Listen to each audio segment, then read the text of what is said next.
Oi, eu sou a Carla e hoje eu vou falar sobre modelagem e função logaritma a partir de alguns fenômenos químicos.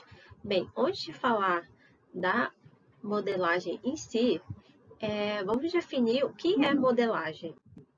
A modelagem, segundo Bullock, é um conjunto de procedimentos que tem como objetivo estabelecer um paralelo para tentar explicar matematicamente os fenômenos presentes no cotidiano e, a partir deles, a gente conseguir fazer predições e tomar decisões.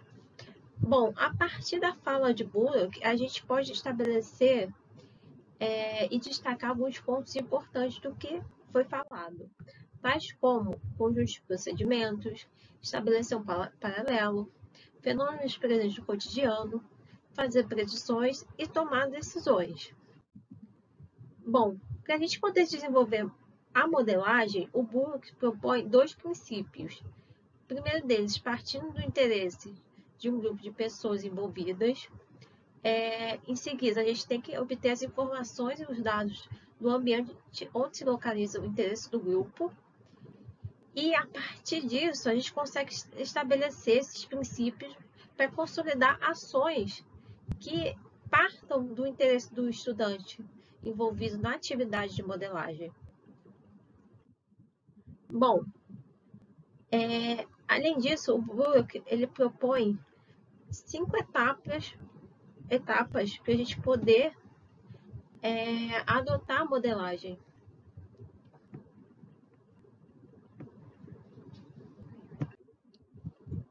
E por que a modelagem matemática é importante? A modelagem matemática ela é importante principalmente porque ela dá a oportunidade de uma aprendizagem mais efetiva, por meio de um ensino mais crítico, consciente, que faz com que os alunos saiam daquela zona de conforto, daquela passividade nas aulas, e eles, a partir disso eles têm a capacidade, desenvolvem a capacidade de raciocinar, analisar, tomar decisões e partir de debates construtivos. A modelagem matemática, ela também possibilita a construção do conhecimento por meio da interdisciplinaridade.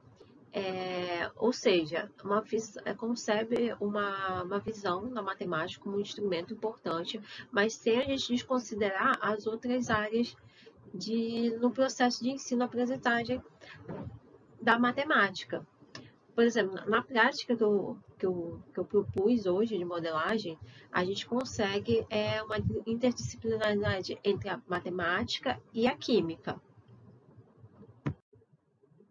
Bom, a proposta de modelagem é um experimento de repolho roxo.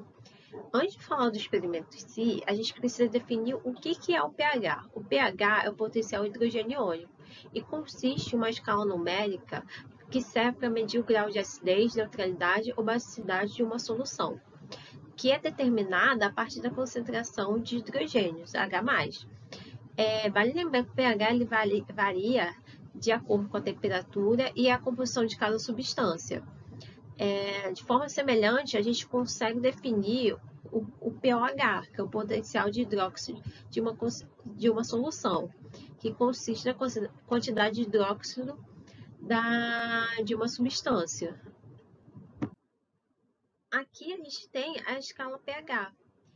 A gente pode observar que a escala pH varia de 0 a 14, sendo que o pH 0 até mais ou menos 6,9 a gente considera como pH ácido. O pH 7 a gente considera como neutro e o pH de 8 a 14 a gente considera como básico ou alcalino. Bom, e como a gente calcula o pH e o pH de uma substância? O pH de uma solução é definido como negativo do logaritmo da base 10 da concentração de H+. Então, o pH nada mais é do que pH menos log da concentração de H+. De forma semelhante, a gente tem o pOH, que o pOH é igual a menos log da concentração de OH-. Bom, e por que usar o repolho roxo como um modelo matemático? O repolho roxo ele apresenta pigmentos de antocianinas, que são essas substâncias ilustradas na imagem, que são capazes de alterar a estrutura e, consequentemente, a coloração de acordo com o meio em que são inseridas, seja meio ácido, meio básico. Então, são substâncias extremamente sensíveis àquele meio. Bem, para a prática do repolho roxo, a gente vai precisar do repolho roxo, água, liquidificador, coador, copos transparentes, caneta, etiqueta para enumerar os copos, leite de magnésio. A gente também vai usar limão, vinagre, bicarbonato de sódio, sabão em pó, água sanitária, detergente, açúcar e soda cáustica.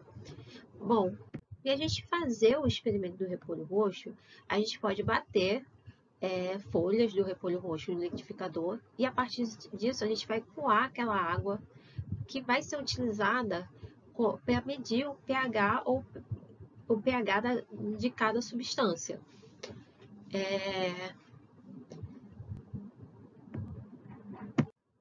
Bom, a gente pode bater no liquidificador o repolho roxo, mas a gente também pode ferver o repolho roxo e extrair a água para a gente poder usar no experimento. No caso, em casa, eu fervi o repolho roxo e extraí aquela água e usei com alguns materiais que eu tinha em casa.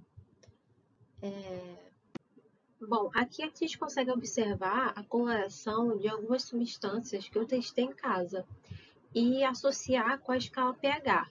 Por exemplo, o vinagre, a gente consegue observar que ele realmente tem um caráter ácido, segundo a escala pH. O açúcar, ele tem um caráter mais básico e assim por diante. O mais legal desse experimento é que a gente consegue testar com outras substâncias que a gente tem em casa, como o shampoo, pasta de dente, entre outras. Bom, aqui são algumas questões que eu vou propor para os alunos em sala.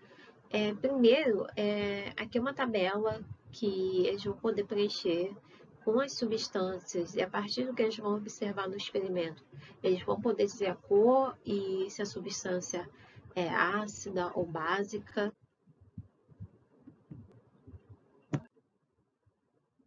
A partir do experimento e do conhecimento sobre pH, quais são as propriedades do logaritmo que são utilizadas nos cálculos de pH e pOH?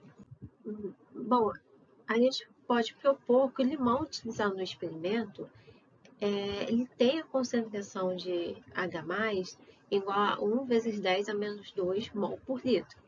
A gente sabe que pH é igual a menos log da concentração de H+. Então, primeiramente, a gente substitui o valor da concentração de H+, na fórmula. A gente consegue, para desenvolver a conta, primeiramente, a gente usa a propriedade da multiplicação. Então, o pH fica igual a menos, entre parênteses, log de 1 mais log de 10 a menos 2. A gente sabe que log de 1 é zero. Em seguida, sobra pH igual a menos log da concentração de 10 a menos 2. Usando a propriedade da potência, o menos 2 passa para frente, então fica pH igual a menos, entre parênteses, menos 2 log de 10. E como a gente sabe que a base é igual ao logaritmando, o logaritmo então é 1. Então fica pH igual a menos, entre parênteses, menos 2. Então pH é igual a 2.